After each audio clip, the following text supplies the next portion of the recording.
The sights on it are just factory, which is pretty lame.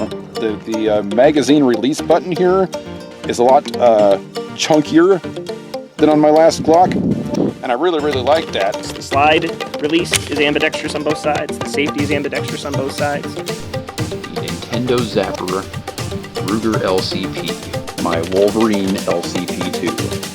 This is a variant of the gun that John Wick used in John Wick 1. He used a P30L, so it's a little bit longer. But you can see the 38 Special along the top, and it looks like it did almost as much damage as the 38 Special, even though the bullet's only about half the size. Shoot her! Yes! For science.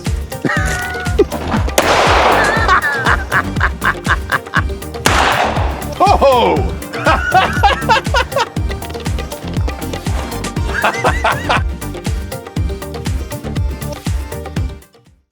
Okay, so this is my first time at the range shooting the Sig P365.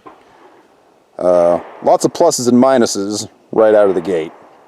First of all, I watched a lot of YouTube videos before buying this thing, and everyone was complaining about primer drag, the firing pin possibly breaking, malfunctions, you name it. Everybody has bitched about this gun, about something.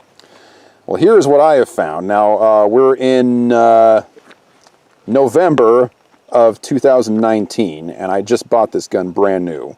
Really good deal. It came with 3 12-round mags for $500, which is one of the reasons that I bought it. But I kept a couple of the shells that we fired here. This should show up on camera because it's nice and sunny out, but you can see there is no primer drag on any of these, or very little. Nothing like I've seen in other YouTube videos. So I'm going to assume that Sig has fixed this problem at this point, or everybody else had faulty guns. One of the two. Other people are also complaining about a spring scraping the back of the magazines. I've got 4 magazines here, and I'm not seeing that on any of them.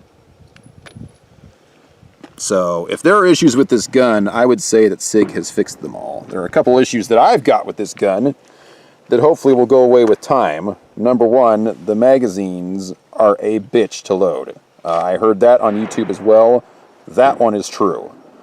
Even using my little loading thing, it was very difficult to get the last round into all these. However, I've probably fired 150 rounds through this thing so far, and the magazines are already loosening up. So if I just leave them loaded and take them home and put them in my gun cabinet, that's probably going to fix that problem.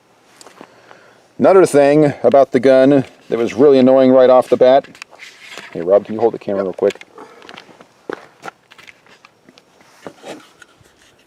The slide release does not work. It's very difficult to get the slide to release.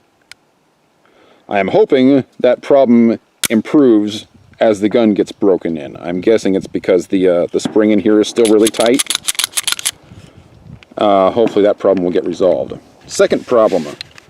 Both Rob and I were shooting very low with this gun, and I think it's because the dots here aren't quite lined up like they're supposed to be. What seemed to fix the problem for us was we were ignoring the dots and shooting it like a revolver, and just trying to line up the top of the front sight here with the top of these sights. We were able to zero in on the target by doing that, but by trying to line up the 3 dots, we were shooting very low, and that was a little annoying. But I'm never a good shot with new guns for people that pay attention to this channel. I'm always a poor shot with a gun right out of the gate. So it just takes a little bit of time and practice, and then you start getting zeroed in on there. So I know this is a huge gun on YouTube right now. Personally, I'm not a huge fan of it at this point in time, but that's because I've been spoiled rotten by this Smith & Wesson M&P Shield 380EZ Performance Center model. There's quite a few videos on my channel about this gun. For what this gun is, it's pretty awesome. It's considerably smaller than this gun, first of all. you can fit 10 plus 1 in the itty-bitty magazine it comes with. I still can't believe that this thing, this itty-bitty little magazine, holds 10 rounds. That's unbelievable. And then, of course, the 12 round is only a little bit bigger. So if I can get good with this gun, this is going to be exactly what I wanted when I purchased it. So that's a plus. The trigger is good. It's not great, but it's good. With a little bit of practice, I think that I can get good with this gun just like I've gotten good with the other guns that you guys have seen me shoot on this channel.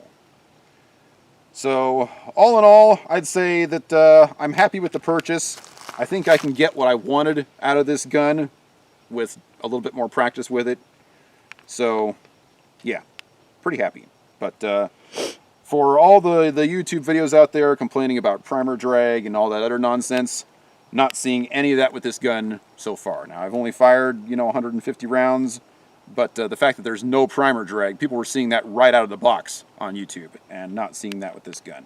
So I would call that a win for Sig. So yeah, I'll probably be, I'm planning on documenting how many rounds go through this thing. A lot of people are complaining that the primer, the firing pin breaks somewhere around the 2,000 round mark. So I'm going to document how many rounds go through this gun and probably give you an update when I hit the 3,000 round mark and just let all of you know how it's doing. But yeah, I'll probably shoot a couple of videos here of me actually shooting the gun just so that you can see how bad I am with it right now. And then we'll film another one within the next few months after I actually get good with this thing. So thanks for watching, folks, and take care. I'll see you next time.